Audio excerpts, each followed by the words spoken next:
Hi, I'm Chris Price. And I'm Andrea Schoenfeld. And I am David Reich. And this is the TCB Jungle Room. Welcome for another edition. And we have a guest star here today, David Yes, Reich. I'm prepared to be a guest star. Yes, sir. Yes, he's our guest today. And David is a prolific writer and architect. Before we go on any further, I'm just curious, why are you wearing sunglasses? Oh, sunglasses, Chris, I'm going to tell you the truth here.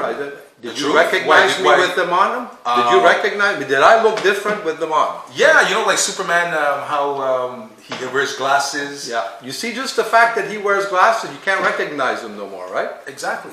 Hey, you notice that, David? That Superman, all he does is put on his glasses and nobody really thinks he's just an ordinary clown. Maybe the program is to sell sunglasses. That's it. So you see, we're here. here. So why are you wearing sunglasses? Well, I'm wearing sunglasses because I had them on when I was outside. I came inside and I thought I would look good on the show. You know, I mean, I look cool, right? okay. So David. Yes. How are you doing today? What time is it? Well, it's in the afternoon. It's in the afternoon. Did you have your nap yet?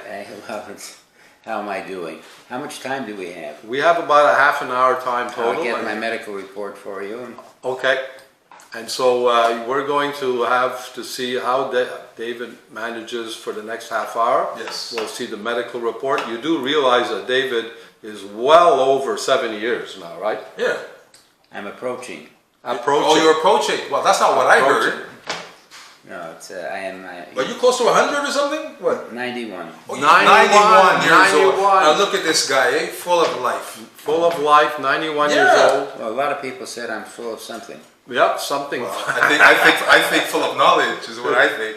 Well, I have known David now for about going on 3 years, David? Going on. Yeah, going on about 3 years. And I've grown to love this man. You know, he's a great person. He's a great storyteller.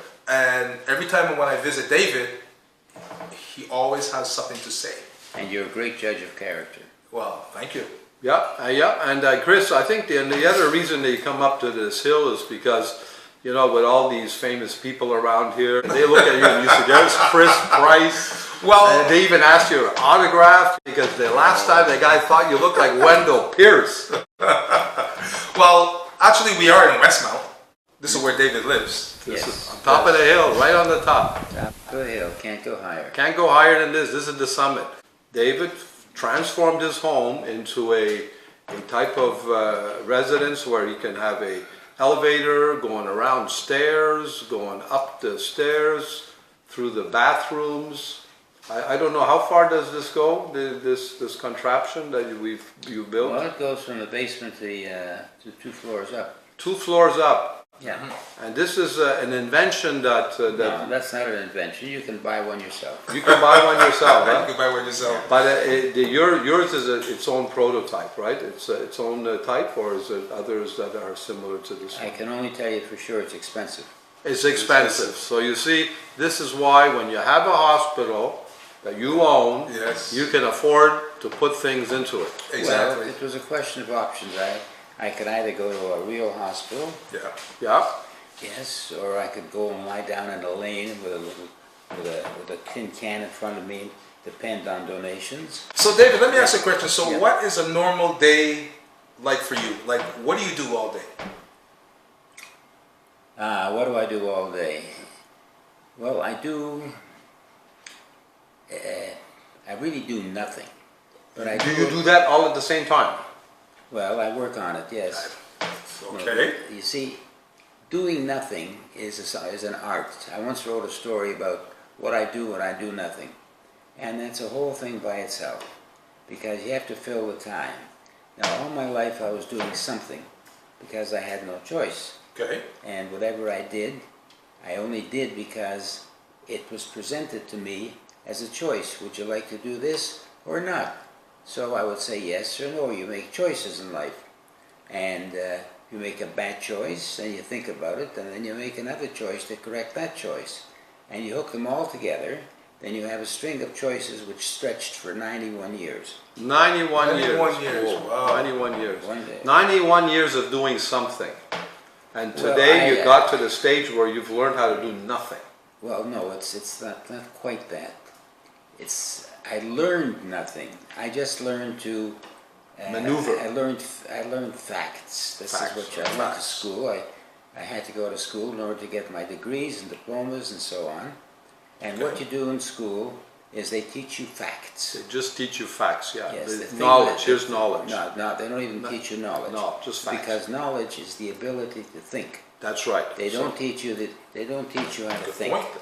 Good point, yeah. They teach you, they say, here, this is a fact, memorize this. Memorize it. Exactly. Memorize this, Exactly. memorize this, yeah. Yes.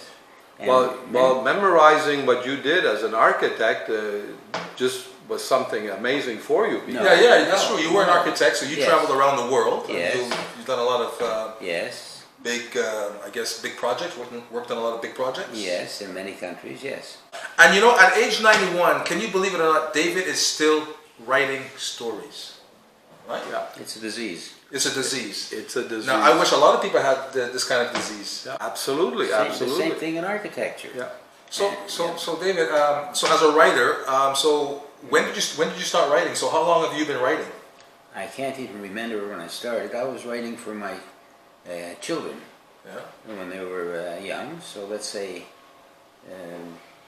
75 years ago, 70 years ago. Yeah. So you So were you started writing young. at school. You were doing Yeah. theses. You were doing well, that always. that was already a start of In order to write, you have to have a command of a language. absolutely. And Yeah. to have a command of a language, the only way you're going to learn a command of a language is to read a lot.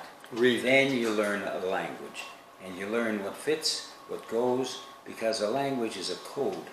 And that code is there to arouse something in you, to make you laugh, to make you cry, to stimulate you, to bring emotions out. That's what the whole trick is.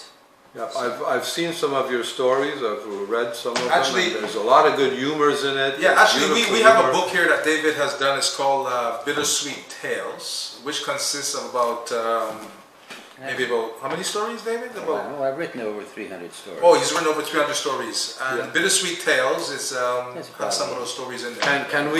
Can we buy this book somewhere, David? Well, Is this, actually, is this, published? well, it's published. Theoretically, it's published because I have a number for it with the government. Okay. You can't. Publishing it is no use unless you can sell it. Yeah, that's right. There's no Yeah. point to do 100,000 books when Right.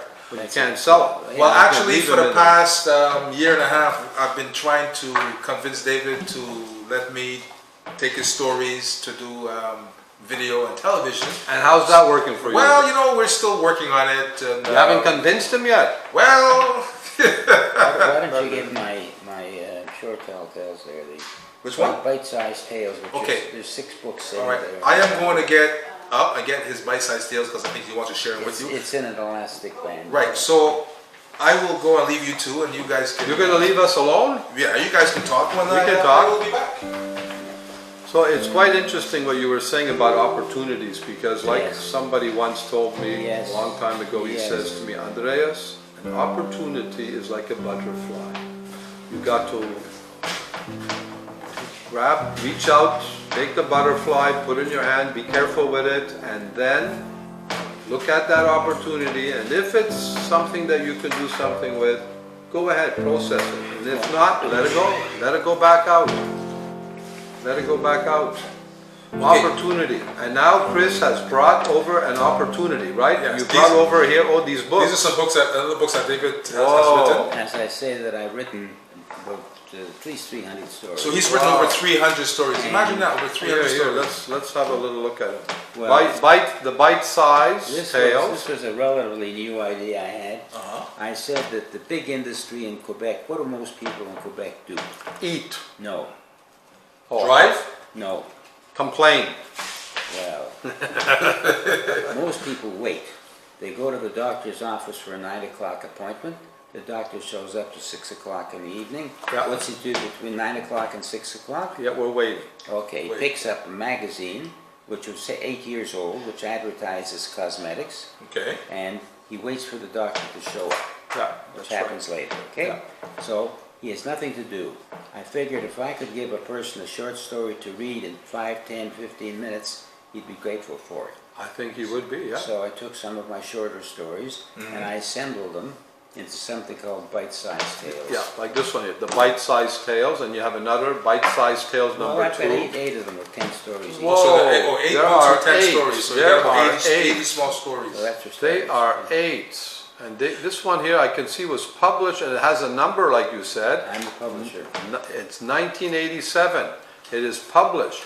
It has Yeah, tales this is that it. you can read while you're waiting for your doctor. Right? Exactly. Interesting. Yeah. So David, so what inspired you to write these stories? Like where did a lot of these stories come from?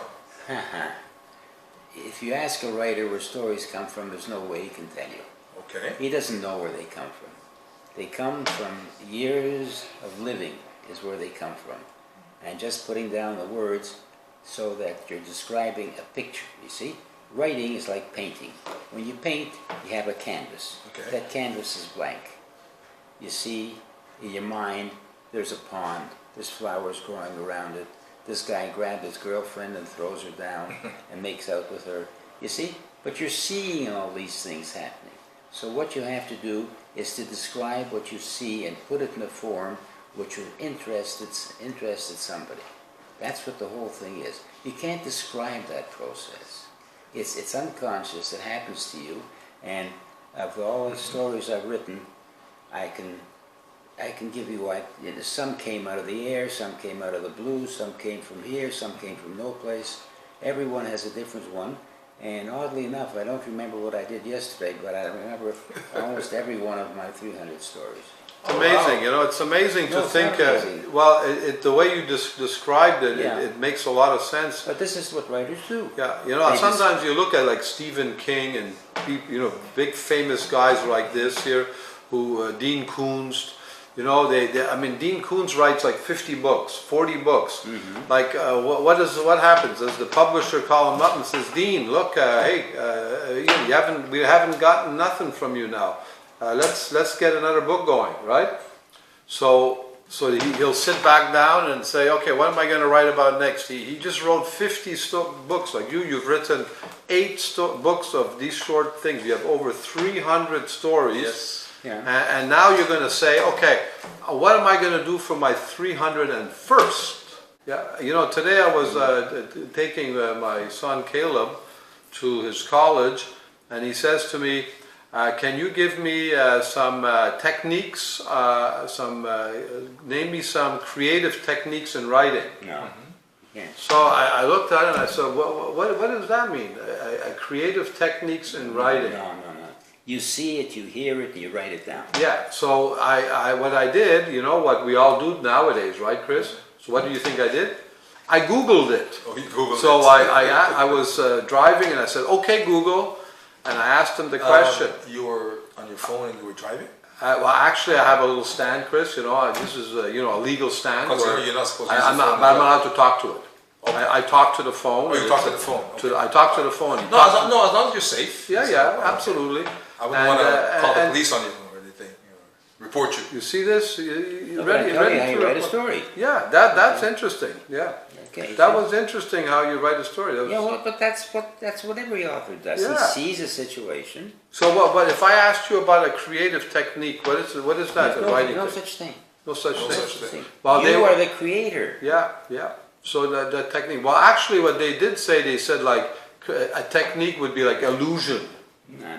An illusion. Those are words. Those are just words. You see? see things. You see You see things. something happening. Yeah, and Did you- you see it in your mind, Yeah. and then you put it down on paper. Yes. This is an amazing, it's amazing amazing. thing here that to learn that we can write anything that our minds. Well, will that's it. bring I mean, the fact that I have to explain it to you is stupid. I know. Because any It's- writer couldn't possibly explain the situation. That's Okay, right. so David, so before we go, because we're running out of time here, is there anything that you want to say to our our audience? listeners, Our listeners? our viewers, Here, Yes. you can I'll take a tell- look. And I can tell them very Why don't you easily. look at right at the camera and you tell them what you want? Okay. Yes. If you want to lead a life which is meaningful, first of all, there's certain rules which you should follow. Okay. Do only things that you enjoy doing. That's number one.